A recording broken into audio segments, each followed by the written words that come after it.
करता हूँ जनाब अमजदुल्लाह खान खालिद साहब, तर्जुमान मजलिस बचाओ तहरीक से, कि वो इस पुरमसरत मौके पर और फेलिसिटेशन जो प्रोग्राम है मिस रिफ़ा मोहित का, तो उस सिलसिले में अपनी रोशनी डालें। अस्सलाम वालेकुम। पहले तो मैं खालिदा परवीन मैडम का दिल की गहराइयों से शुक्रिया अदा करता हूँ, इस्तकबाल करता हूँ कि जब मैं इस लड़की का फेलिसिटेशन के बारे में सोचा, रिफ़ा मोहित, तो सबसे पहले सिर्फ़ और सिर्फ आपका नाम मेरे जहन में आया कि पूरे तेलंगाना में आपसे बेहतर कोई लेडी या आपसे मेहनती या आपसे ज़्यादा सोशल वर्क करने वाली कोई लेडी नहीं है जिसको मैं तयन कर सकता था कि इस लड़की को हिम्मत दे। तो दूसरी चीज़ ये है कि मैं एक दिन ऐसा ही फेसबुक देख रहा था, अचानक इस लड़की का फ़ोटो आया और जिस अंदाज़ में रिफ़ा मोहित जो पंचिंग मार रही थी और जो लड़ रही थी, वो देखकर मुझे बड़ी खुशी हुई। और उसके साथ इनकी एक फ़ोटो, स्कार्फ में एक फ़ोटो आई। वो स्कार्फ की फ़ोटो मेरे को इतना मुतासिर की कि मैं इनके मकान पर जाके इनकी गुलपोशी करना चाह रहा था, लेकिन कुछ मसरूफियात की बिना पर हम निज़ामाबाद गए थे, वहाँ पर अरेस्ट हो गए। फिर वहाँ से आए जब तक 1-2 दिन लग गए इसमें। कल रात में जब मेरी गुफ्तगू हुई उनके वालिद से, मोहम्मद अब्दुल मोहित, तो मैं पहले तो एक मिनट, अस्सलाम वालेकुम। आज जो यहाँ पर प्रोग्राम दारुल अमान चंचलगुड़े पर रखा गया है, ये प्रोग्राम जो है रिफ़ा मोहित जो तेलंगाना में बॉक्सिंग का जो रिसेंटली चैम्पियनशिप हुआ था, उसमें गोल्ड मेडल लेने पर उनको और उनके वालिद मोहम्मद अब्दुल मोहित, उनके वालिद को यहाँ पर बुलाकर फेलिसिटेशन रखा गया है।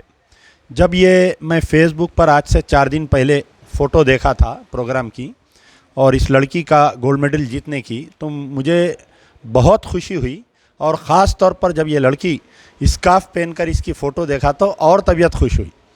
तो मैं चाहता था कि इनके मकान पर जाऊं, जाकर इनको फेलिसिटेशन करूं, लेकिन कुछ वजूहात की बिना पर मैं इनके मकान पर नहीं गया और यहाँ पर उनको बुलाया ताकि हम आवाम के दरमियान में इनकी हिम्मत अफजाई करें। जब ये प्रोग्राम तय किया गया था, सबसे पहले मेरे जहन में एक खालिदा परवीन मैडम का, क्योंकि पूरे तेलंगाना में मैं समझता हूँ कि कोई लेडी, ख़ास तौर पर lockdown 1, lockdown 2, Covid wave 1, Covid wave 2 में अपनी जान जोखिम में डाल के उस वक़्त में, उस दरमियान में इनके हस्बैंड का भी तबीयत ठीक नहीं थी और उसके बाद में उसी दौरान इंतकाल भी हो गया। उसके बावजूद, तमाम परेशानियों के बावजूद आप जो है मुसलसल खिदमत करते रहे। तो इनसे बेहतर कोई लेडी मुझे नज़र नहीं आई कि इस उभरती हुई स्टार इस लड़की को तहनीत पेश करने के लिए। तो बेसिकली मैं भी एक स्पोर्ट्समैन हूँ और स्पोर्ट्समैन कितनी मेहनत करता है वो उसके दर्द को मैं समझ सकता हूँ। स्पोर्ट्समैन के साथ में जो है उसके वालिदैन कितनी मेहनत करते हैं वो मुझे मालूम है। 3 बजे रात से उठना, 4 बजे ग्राउंड में रहना। और सबसे पहले तो मैं नहीं बोलना चाह रहा था, लेकिन अगर आप माइनॉरिटी से बिलोंग करते हैं तो बहुत ज़्यादा हमारे साथ ऐसा व्यवहार किया जाता है स्पोर्ट्स में, ख़ास तौर पर नॉर्थ इंडिया में हम देखा जाता है।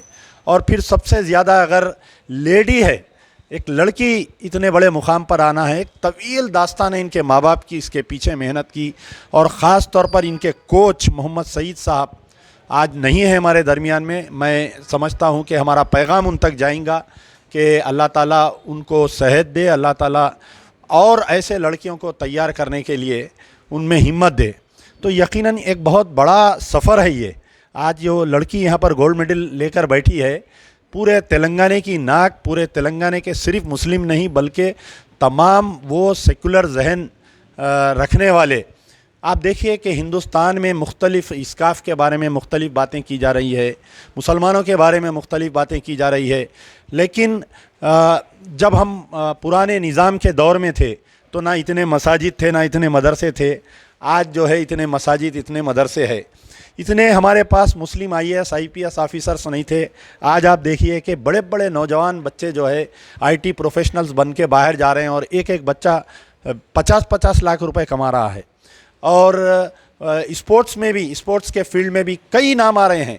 रिसेंटली निज़ामाबाद की जो निखत ज़रीन लड़की जो है वर्ल्ड चैम्पियनशिप ली है, कॉमनवेल्थ में ली है, बहुत बड़ी बात है। मैं उनके जब मकान निज़ामाबाद में मैं गया था तो इत्तेफाक से उस रास्ते से जा रहा था, उनका मकान बताए, उस लड़की भी नहीं थी वहाँ पर, उनके वालिद भी नहीं थे, तो मेरी मुलाकात नहीं हो सकी। तो एक स्पोर्ट्समैन की जो यानी पढ़ के लिख के IAS बनना, IPS बनना, डॉक्टर बनना, इंजीनियर बनना, यकीनन उसमें भी मेहनत होती है, लेकिन जिस्मानी, ज़हनी, पूरे ख़ानदान की मेहनत, फाइनेंशियल पोजीशन वीक रहने के बावजूद आप जो है इस मुकाम पर पहुंचना, कि अगर मैं रात भर भी बयान करूंगा तो बहुत कम है। रिफ़ा मोहित की जो आज गोल्ड मेडल लिए हैं, ये कल से मैं जब से पोस्ट डाला कई लोग पूछ रहे हैं इनके बारे में कि लड़की कहाँ पर पढ़ती, इनके वालिद कौन हैं, इनका कांटेक्ट नंबर दीजिए, हम भी उनसे मिलना चाह रहे हैं, हम भी उनसे तहनीती तकरीब रखना चाह रहे हैं, बहुत लोग पूछ रहे हैं। तो मैं रिफ़ा मोहम्मद से कहूँगा कि वो आप अपनी पूरी तफसील बोले, कई लोगों को नहीं मालूम है। और उनके वालिद से भी गुजारिश करूँगा कि आप किस कदर स्ट्रगल करें, कैसा लड़की को ग्राउंड पर लेके जाते थे, ग्राउंड पे बच्ची जब तक थी आप क्या करते थे ग्राउंड पे, बहुत सारे तफसील है इसके पीछे। तो हाल ही में कोई स्पोर्ट्समैन के ऊपर एक पिक्चर भी आया था, देखिए आप, जो आमिर खान का था, तो उससे ख़तरनाक स्टोरी रहती है वो, तो दंगल फिल्म जो आया था। तो बहरहाल मैं बहुत दिल की गहराइयों से तमाम मजलिस बचाओ तहरीक के कारकुनों की तरफ से, तमाम कमेटी की तरफ से मैं रिफ़ा मोहित का दिल की गहराइयों से शुक्रिया अदा करता हूं कि यहाँ पर आए, इस्तकबाल करता हूं और तहनीत पेश करता हूं। उनके वालिद को अल्लाह ताला हिम्मत दे, उनके वालिदा को ख़ास तौर पर, क्योंकि वालिदा का जो रोल रहता है, ख़ास तौर पर हमारी फैमिली का मैं कोट करता हूँ अक्सर, हमारे घर में जो है हमारी वालिदा का जो रोल था, ये बहुत बड़ा रोल था। ये हमारे वालिद MLA थे, अपनी सियासी ज़िंदगी में मसरूफ़ रहते थे, यकीनन हमको वक्त देते थे लेकिन बहुत कम वक्त मिलता था। लेकिन वालिदा जो है रात में 3 बजे रात से उठते थे। MLA की बीवी होने के बावजूद वो चूल्हे में जाकर बैठते थे। उस ज़माने में गैस का चूल्हा नहीं हुआ करता था, लकड़ियों का चूल्हा होता था। तो उस ज़माने में हमारे घर में कम से कम 150 से 200 लोग आते थे, और कभी हमारे घर में चाय जो है बाहर से नहीं आती थी। 200 भी अगर चाय रहे तो हमारी वालदा बनाते थे। 10 आदमी हमारे वालिद कभी भी जो है अकेले खाना नहीं खाते थे, घर के दीवान खाने में 10 से 5 आदमी के साथ खाना खाते थे। तो कभी भी हमारी वालिदा जो है, मैं कभी भी सोचता हूँ हमारे वालदा के बारे में, तो आज खैर बेचारे ज़ईफ़ हो गए, लेकिन आज भी still she is the commander in chief.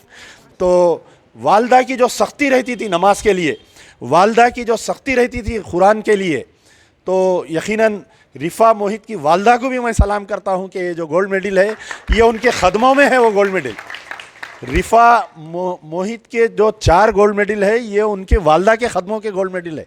ये गोल्ड मेडल ले जाकर उनके ख़दमों में रखना चाहिए। एक्चुअल तो मैं उनको मुबारकबाद देना चाहिए कि एक माँ का जो रोल रहता है, मैं अक्सर बोलता हूँ, मैं जब फर्स्ट टाइम कारपोरेटर बनने के बाद में मैं मेरे स्कूल को गया था, मेरी पहली तनख्वाह लेकर, मैं बोला कि I want to give this to my principal, बोला मेरे को जो पढ़ाए सर को देने के लिए गया था। तो हमारे सेंट पॉल्स के जो प्रिंसिपल था उस वक्त पे, उन्हें वाइस प्रिंसिपल था, बाद में प्रिंसिपल बन गया, मुझे गले लगाया, बोला कि भाई आज तक ये सेंट पॉल से बड़े बड़े लोग IAS IPS जजेस बने, लेकिन कोई आके हमारे को अपनी सैलरी नहीं दिया। मैं मेरी पहली सैलरी ला के दिया। तो मैं कहा कि ये मेरे वालदा की तरबियत है कि अपने उस्ताद को वालिद और वालदा से ज़्यादा समझो। तो रिफ़ा मोहित के जो उस्ताद है, तो मैं समझता हूँ कि बहुत बड़ी शख्सियत है वो इनके पीछे।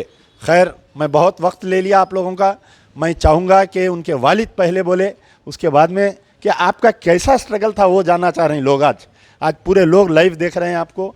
तो हमारे